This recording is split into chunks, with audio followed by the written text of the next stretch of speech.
네, 안녕하세요 여러분, 저는 지금 뉴욕 센트럴 파크에 나와 있습니다.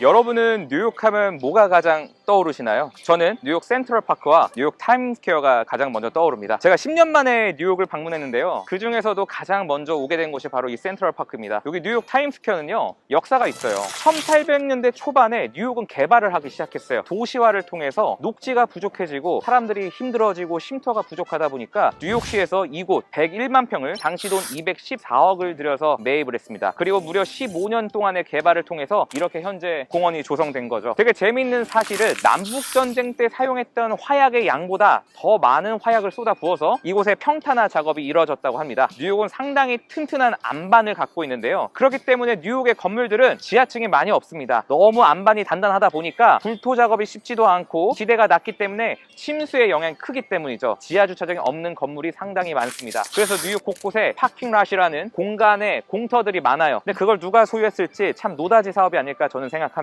그리고 뉴욕 같은 경우는 이 공원에서 가장 저는 중심되는 게 이 주변 일대예요. 이 둘레의 건물들이 상당히 많은데 사실 이 둘레의 건물들은 이 녹지가 낀 그 프리미엄 때문에 주변은 이런 상업시설이 아닌 다 주거시설로 이용되고 있죠. 여기서 재밌는 것은 뉴욕에는 특정 법이 있어요. 랜드마크법과 공중권이 있습니다. 그 말은 즉 1800년대에 개발이 됐을 때 유럽의 수많은 건축 양식을 갖고 와서 건축이 이루어졌어요. 그러다 보니까 현대에 이르러서 많은 디벨로퍼들이 용적률을 높게 올려서 건물을 지으려다 보니까 옛 건물들을 마구마구 부수는 거죠. 그래서 뉴욕시는 그걸 막기 위해서 랜드마크법을 지정했습니다. 오래된 건물에 철거하는 행위를 제한하는 대신에 더 올릴 수 있는 용적률을 판매를 할 수 있게 공중권을 부여한 거죠. 그래서 이에 디벨로퍼들은 주변에 있는 공중권들을 다 끌어 모아서 이렇게 높게 지을 수 있는 마천루가 형성이 된 겁니다. 근데 재밌는 것은 저기 있는 센트럴 파크 타워예요. 여러분 넷플릭스 좋아하시죠? 거기 맨하튼 소유학이라는 프로가 있는데요, 거기 1편에 보면은 저기 맨 위에 있는 펜트하우스를 소개하는 장면이 나옵니다. 그곳에 한국인 중개사도 나와서 한국인 재벌가 어느 분에게 소개하는 장면이 있는데요, 저 맨 꼭대기에 있는 게 3천억에 지금 매물로 나와 있습니다. 근데 최근에 중간층에 있는 펜트하우스, 그보다 반 정도 작은 게 1600억 정도에 팔렸습니다. 한번 비교해 볼 수 있는 것은 강남구 삼성동에 위워크 선릉타워가 있는데 그게 1470억에 팔렸거든요. 뭐 비슷한 수준의 금액이니까 한번 비교해 볼 수 있을 것 같아요. 근데 누가 보면은 가성비가 참 떨어진다고 생각할 수 있는데 약간 이런 펜트하우스는 그런 거예요. 트로피, 내가 여기에 이 뷰를 갖고 있다, 그런 권력을 가질 수가 있는 거죠. 그래서 지금도 많은 분들이 이곳에 하나하나 매입을 해놓고 1년에 한두 번 와서 휴식하는 장소로 사용하고 있습니다. 그 부동산 시장 중에서도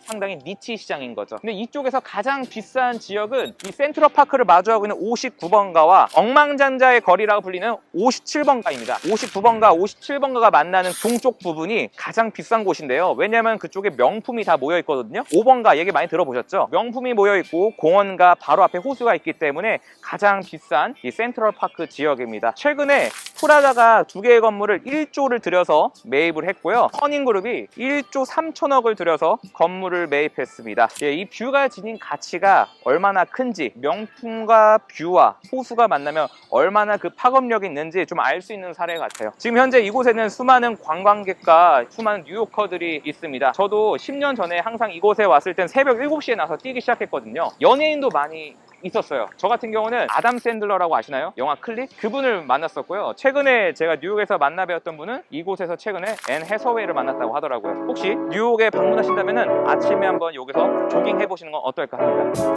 I just bought a new whip.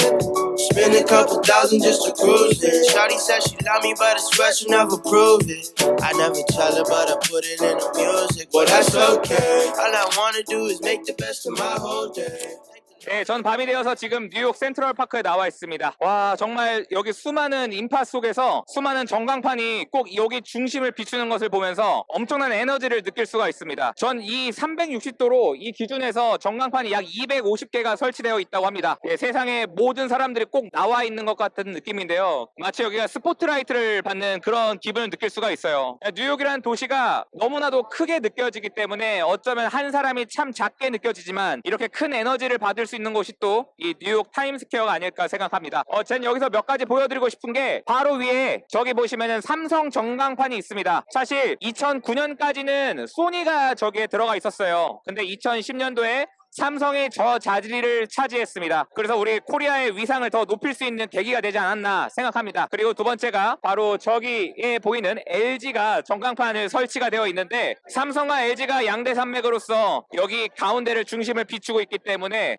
한국을 더 위상을 알릴 수 있는 사례라고 생각합니다. 그리고 지금 삼성전자가 있는 건물에 지하 1층부터 2층까지 반도건설에서 약 1,400억을 주고 리테일몰을 인수를 했습니다. 그렇기 때문에 되게 인상 깊은 소식이 아닐까 생각합니다. 타임스퀘어는 저 앞에 보이는 원 타임스퀘어 빌딩을 토대로 이곳이 발전을 하게 되었습니다. 저기는 1904년도에 뉴욕 타임즈가 저쪽에 본사를 짓게 되면서 들어서게 되었는데요. 현재는 뉴욕 타임스가 보유하고 있지는 않지만 아직까지도 저 대명사로서 이 일대가 불려지고 있습니다. 되게 재밌는 사실은 뉴욕의 건물들이 상당히 크게 느껴지는 이유가 뉴욕은 건폐율의 개념이 없습니다. 일정 정도와 존마다 다르긴 하지만 전체 땅 면적의 100%를 활용하기 때문에 건물이 정말 크게 높게 올라갈 수가 있습니다. 그 높은 이 마천루 속에서 이 중심을 비춰주는 게 정말 꼭 하나의 무대 같습니다. 여러분도 한번 밤이면은 꼭 뉴욕 타임스퀘어를, 낮이면은 센트럴파크를 경험하셔서 더 재밌는 뉴욕 생활을 즐기시길 바라겠습니다. 저는 지금까지 뉴욕에서 만나 뵙고요. 다음부터는 다시 한번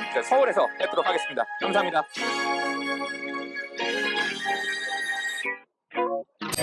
Somewhere unseen, it got a little longer, so it seems. I burned out, so to speak.